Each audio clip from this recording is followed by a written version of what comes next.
Hello there, I hope that you are doing well. Welcome to this new trades breakdown lecture. During this trades breakdown lecture, I will be discussing navigating the full market maker model, trading both sides of the curve. Now, before we dive into this lecture, I want to put emphasis on the following concept, which I've been expanding on a lot within the 2025 model series. As I've been teaching you throughout the 2025 model series, the most important thing for every single trading setup is to define A to B, meaning inception to terminus. Once we have defined what the bigger A to B is, we're able to find smaller A to Bs within that direction. Meaning, if we know that the bigger ranges are signaling to us that we are now bearish for the day, for example, or bearish for the session, we can find intraday opportunities within smaller time cycles, meaning smaller A to Bs, but all aligned with that bigger A to B. Now, it's important to note that whenever this point B gets met, we can be looking for point B to change into point A, meaning once terminus gets met of a particular program, in this case a sell program, we can look for that sell program to turn into a buy program. And that's the thesis which I'm about to show to you. So what you can see is that the schematic then changes, and then we see a new point A be established and a new point B be established. And that is where buying opportunities will present itself.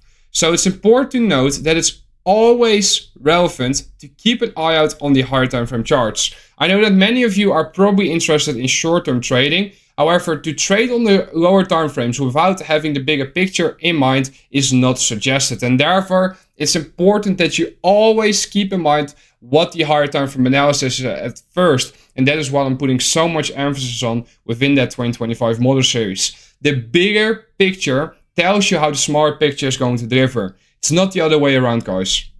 Here on the RV chart of Nasdaq, and what you can see is that throughout the past few days, we have seen Nasdaq draw towards sales liquidity resting below the Thursday low. During my Tuesday market review, I had outlined to you that I anticipated the market to draw towards sales liquidity resting below this Friday low right here. The Friday low was reached throughout the London session shortly after I released my market review for this day. I outlined that the next sales liquidity objective would be the Thursday low right here. What I was looking at this REBC right here. The reason why this REBC in particular was so important was due to the fact that this REBC was the only array which was right in advance of this low. This was the original consolidation within a market maker sell model. Buy side of the curve, sell side of the curve. And I know it's not pretty, I know it's not like the typical schematic which you're used to seeing. However, this is exactly how you can see market maker model logic playing out all the time. Where you can see that the market was in a market maker sell model, and therefore we can utilize imbalances, and specifically BCs on the left side of the curve, to anticipate where opportunities on the lower time frames are going to present themselves on the right side of the curve. Now, what I would like to see is that this time close candle right here was the 9 o'clock hourly candle. We saw this candle open high, and we saw the market reprice into this BC right here. Do you see how the market then slammed towards the downside? Now, the reference points which I had provided to you on this day in advance of the 9:30 open. Again, some of you are still not on the mentorship forum and you're really missing out because I'm actively giving market updates throughout the days where I'm literally calling these moves live. Like even this day in front of you, it was insane what I was doing on the market updates channel. Outline shorts and then outline longs. And it's not to promote the idea of me giving signals or anything along those lines because I don't want to give any signals. However, I want you to investigate that what I'm showing to you. I'm literally giving you inception and terminus, and all you have to look for is the algorithmic signatures as I'm teaching them to you. But what you can see is that we saw a move from point A, which was that BC, to point B. What was point B? Our expected terminus for the sell program as outlined was the Thursday low, meaning that was the level which I was targeting for the sell program.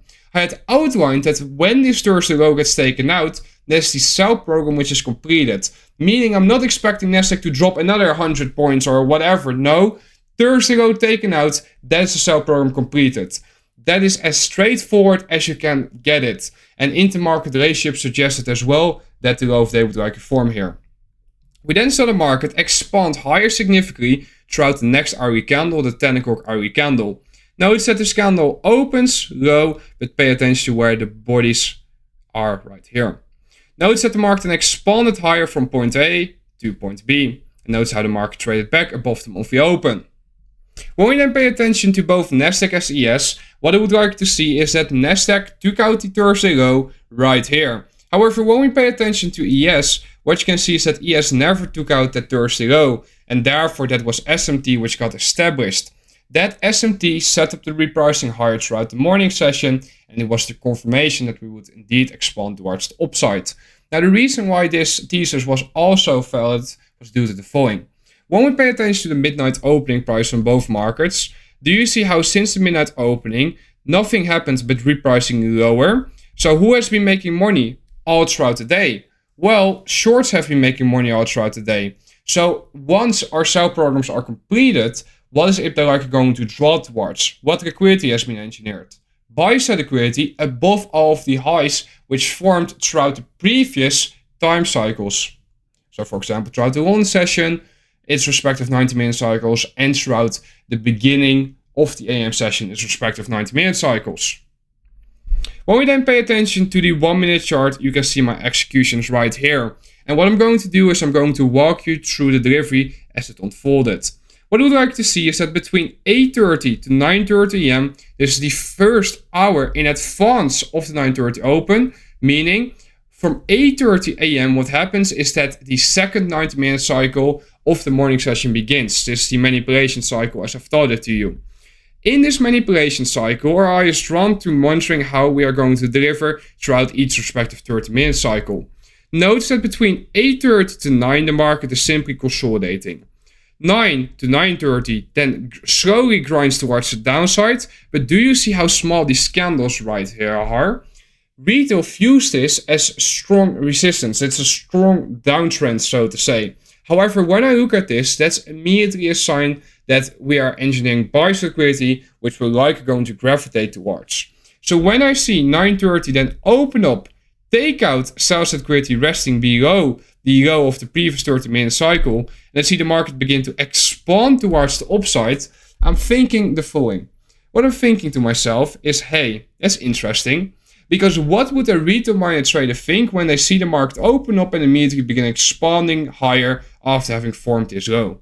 They think to themselves, hey, we reached a strong support level, the market is going to run today, it's going to be a trending day, right? That's a thought process. However, what I would like to see is that we simply reprice into point A, which is that red shaded box. How deep do we trade into point A? Well, we trade at least above engineered buy side liquidity, resting above these highs right here. And we see the market then eventually reprice into this level right here. What this level is that sell side liquidity pool objective, which had outlined throughout my day review of this day, meaning the low which formed in that REBC, if you remember. I didn't annotate this on the RE charts. However, if you go back a few minutes in this lecture, you'll be able to see what low I was referring to. And I would like you to think about why that low is important. What I would like to see is that we take out these relative vehicle highs, and do you see how we just step above them right here? And this is something I love to see, guys.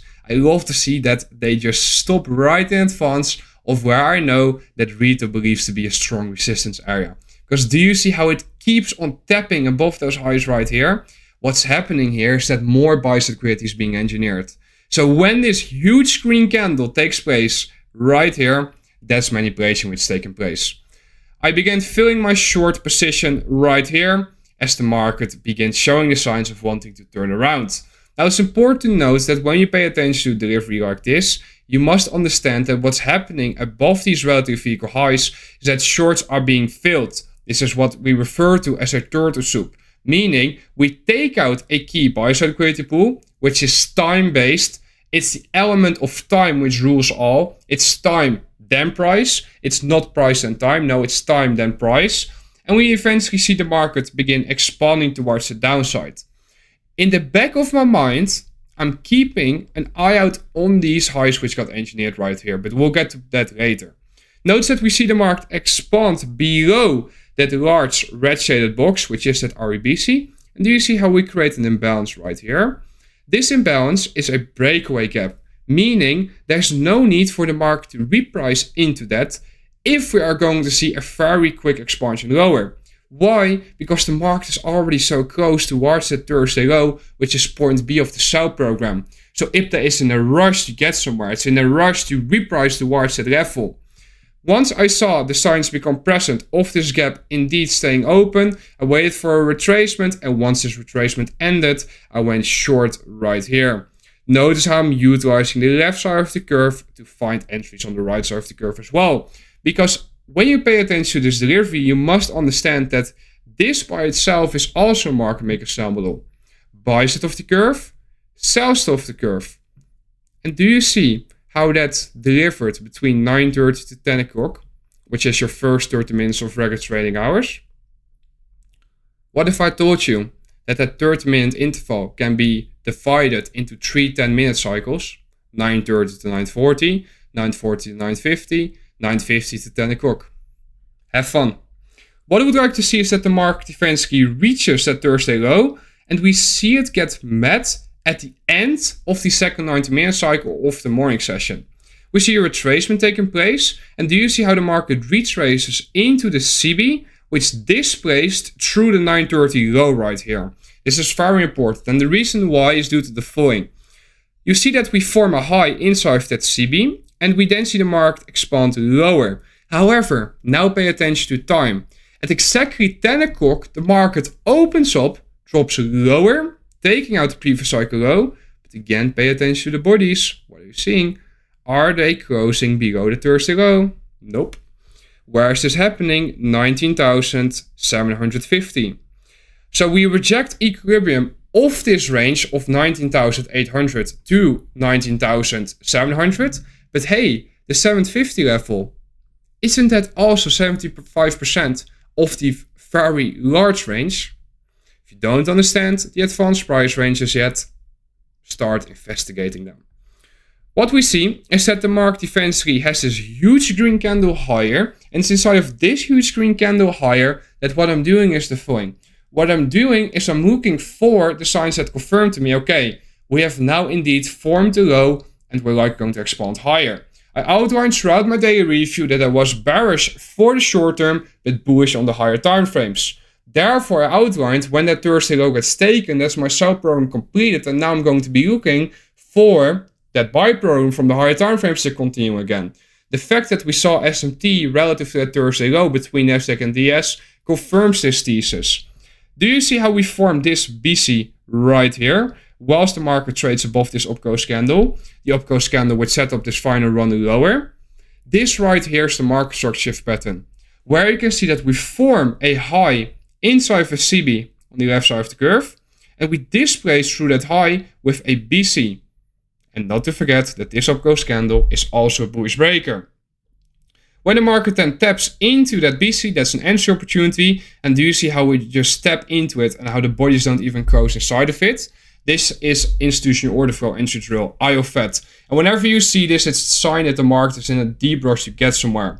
See the market expand higher, and we take out the high, which set up the retracement lower, and the market retraces once again. This is again a potential entry opportunity. The market then reprices higher quickly and it trades into this CB right here, which was that old breakaway gap. Do you see how the market has a hard time with getting through that at first? However, this was a result of the fact that this also lined up with the monthly open, but this is to be anticipated of such a key level. Therefore, we allow some form of retracement and then eventually the market expanded towards the upside. Notice again that I've outlined that IOFET occurred right here, where the market tapped this imbalance, this BC, and immediately expanded higher. Now, as I was outlining on the mentorship form in real time, and I really suggest you to go back over those posts because there's so much to learn if you simply just apply my posts on your charts at the right times and you try to investigate why I'm outlining what I'm outlining. I believe that's the best way to learn, to be fair. But if you do that and you begin monitoring why I'm saying what I'm saying and specifically when I'm saying what I'm saying, you'll be amazed. Because then you'll see exactly what I'm looking at. So this was the 6th of May. You can go to the mentorship form and you can simply scroll up and you should be able to find my post of that. I will not be deleting anything, so therefore you can simply just read through it. But what I would like you to see is that the market then expands higher and we see it trade into 50% of that REBC, which was our range to monitor for the day. That right there was for me a partial, and notice that we had bias liquidity engineered in advance of that. So what I want you to see is that this was a market maker sell model turning into a market maker buy model. Eventually the market reprices into a higher end of that REBC, and notice that we're nearing the end of the 10 to 10:30 first 30-minute cycle within that 90-minute cycle of the final 90-minute cycle of the morning session, and therefore I'm parsing there as well. Eventually, time distortion occurs and the market is simply going back and forth. Now there's one element of time which I have yet to mention, but I've already outlined it, which is the 9:45 to 10:50 macro. Do you see how both the shorting opportunity into withdrawing liquidity on the higher time frames as the buying opportunity afterwards all occurred throughout that 9:45 to 10:50 macro? Why does that happen? Well, during that window of time, what's occurring is that orders are being filled. And therefore, what I want you to understand is that they reprice it lower into a key sell-side liquidity pool. And then the market begins expanding towards the upside to draw towards the stops, the buy stops of people that are in profitable shorts. And that is why we partial or full close accordingly at these vertical levels. When we then pay attention to intermarket relationship, you can see Nasdaq and the ES. And what I would like to see is that when we pay attention to the first short right here, what you can see is that Nasdaq formed its high right here, whilst ES formed its high prior. And you might be thinking to yourself, but Zeus, you went short prior to that 10-minute cycle SMT being established. Yep, that's correct. Why? Because I already knew this would be the SMR. And I won't touch on that. I won't touch on how I know exactly where it's going to turn around, because that's something which I'm keeping to myself. However, I want you to understand that what I'm outlining to you is literally the closest you will come to trading in sync with these high frequency trading algorithms. And I hope that you'll be able to look at these executions as a source of inspiration to one day get to this level. Is it required to enter at the absolute highs or lows? Absolutely not. There's a lot of room in between. But if you want to really dive deep and get to my level, then you must investigate these specific elements which I'm outlining to you. Notice that we see SMT be established right here, and from that moment in time, we see the market expand towards the downside. Eventually, we see the market take out the previous cycle low on Nasdaq, but not on ES. This is 90-minute cycle SMT. And as outlined prior, whenever we see time cycle SMT, it's a crucial sign that the market is likely going to turn around soon. Now, zooming out a bit and looking at the beginning of the afternoon session as well, what I would like to see is that we consolidated and distorted time throughout 10:30 until around, 12 or so. You see how the market was simply going back and forth, back and forth, back and forth. The reason why this was occurring was due to the fact that President Trump would be having some announcements later. I'm not too sure if these were scheduled, but I know that certain announcements were made around 12:15. And what I would like to see is that in advance of these announcements coming out, exactly at the eye right here, 30-minute cycle SMT was established inside of the range which I had outlined to you for the day to monitor. Now you tell me that that right there is again a random sign, so to say. I've been outlining to you throughout the past couple of weeks at the time of this recording real-time examples of where you can see algorithmic signatures in advance of key news releases. Makes you think, doesn't it? We see the market reprice into the midnight opening price, and that for me was full close on this day trade. And the reason why was due to the fact that the midnight opening price is a key level for each day to monitor, and I didn't really anticipate much afterwards. But with that being said, this lecture comes to an end. I hope that you found it insightful. I hope that you were able to learn something from it, and I want to wish you good luck in your studies. Be safe.